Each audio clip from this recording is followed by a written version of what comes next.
سوال اپنا کیسر عمران مکسی صاحب کہ کرونا کو لے کے جو ادبی تھوڑا سا نقصانات ہوئے ہیں، کوئی مشاعرہ نہیں ہو سکا، لاک ڈاؤن تھا، پورا ملک شٹ ڈاؤن تھا، بلکہ پوری دنیا تھی، تو وہ کس طرح سے آپ کے جو دن تھے وہ گزرے؟ اس میں تھوڑا سا کرونا کے حوالے سے ظاہری بات ہے پوری دنیا جو ہے وہ متاثر ہوئی ہے. اس میں مطلب ہر طبقے کے لوگ جو ہم اس کیبنٹ میں موجود ہیں سارے ہی متاثر ہوئے ہیں. کئی مطلب بے شمار قیمتی جانوں کا ضیاع بھی ہوا ہے.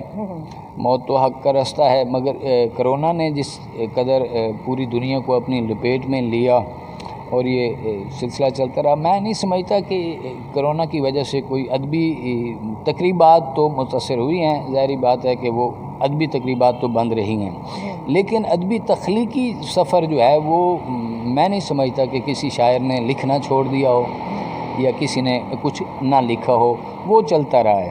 اور گائے بگائے چھوٹی نشستیں ہو گئی ہیں، زیادہ آن لائن سسٹم جو ہے